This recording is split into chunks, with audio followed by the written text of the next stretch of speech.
Hello. I was doing my devotional the other day, and something in it just really stuck with me.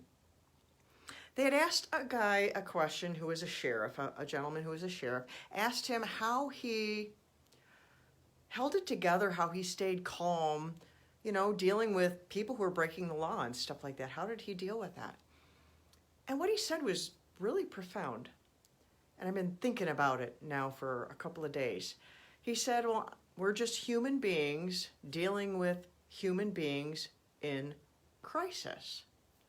I was like, wow, that was really profound. And then I Googled to get the definition of crisis, because we always have a thought in our head of what it means, but then I wanted to know, what does it really mean? Because maybe I got it right, maybe I didn't. And it talked about intense danger and trouble. And all of us have crisis in our life sometime. There is a time in our life when every single one of us is a human in crisis.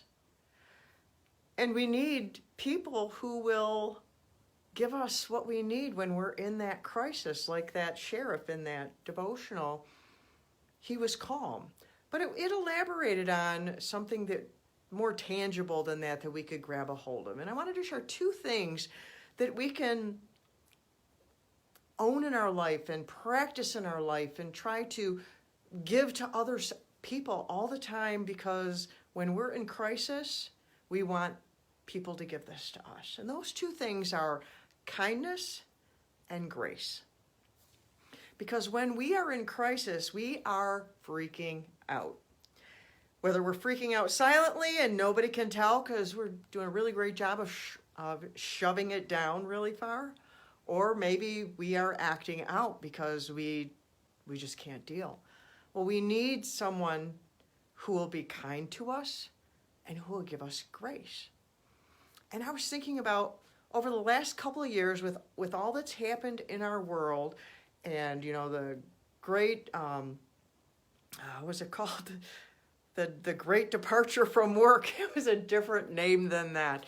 The Great Resignation is what it was called. The Great Resignation. More people left their jobs in September 2021 than ever in history, if I remember that correctly. And that has had a profound impact on our world in multiple ways. And it leaves behind a hole, which is one of the ways. But then those people who left their jobs, they have different reasons why. So that affects our world. And one of the things that it affects is when we don't get things when we expect to get them. Like today, I was having my hot tub closed, and I had been told that they would be here first thing in the morning, and that they would call me first thing in the morning, because I had an appointment that I had to be gone for a short period of time, and I wanted to make sure I was here. Well, I did not get a phone call first thing in the morning. They did not come first thing in the morning. And I had to go to my appointment, and I called them, are you guys still coming? And yeah, they were still coming, and I just chose to give them grace. I could go to my appointment, I could come home, I still got the thing done. When the gentleman showed up, I was kind to him, and it all got done. And nobody had to be all upset about it. It didn't have to turn into a crisis.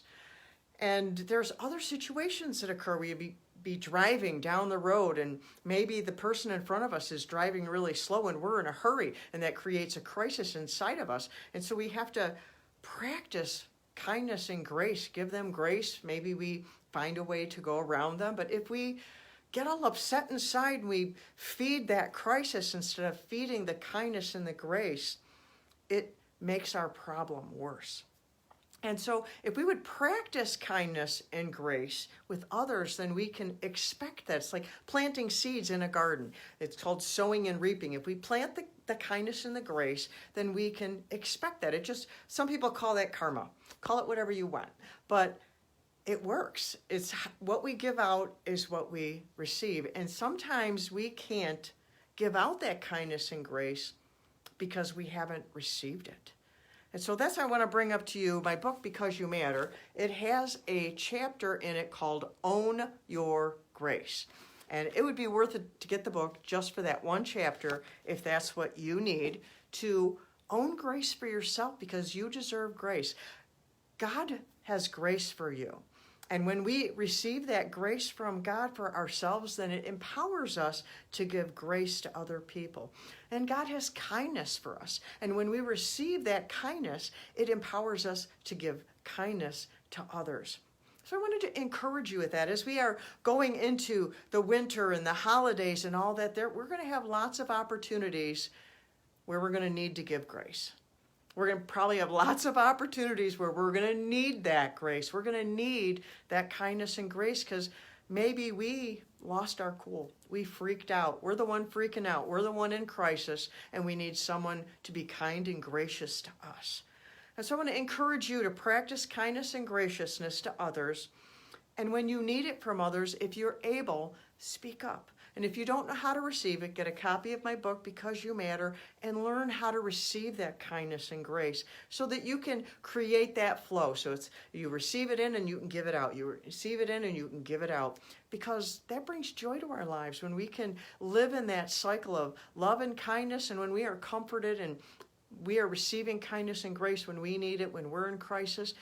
It makes for a better world, and our world needs us now. We have a lot of crisis going on in the world around us. Maybe you're in crisis right now. And if so, reach out to me. Maybe there's something I can do for you. You know, maybe I can. I want to pray for you. Maybe you need coaching. Maybe I have a free tool, or whatever it is that I can do, because we need each other. People need people. We need kindness and we need grace. And our world is in crisis. We don't live in crisis our life all the time. We come in it and out of it, but we always need that kindness and grace. And so I'm Danielle Burnock from DanielleBurnock.com. Love yourself from Survive to Thrive, that lady on the internet who loves you. Mwah. See you soon.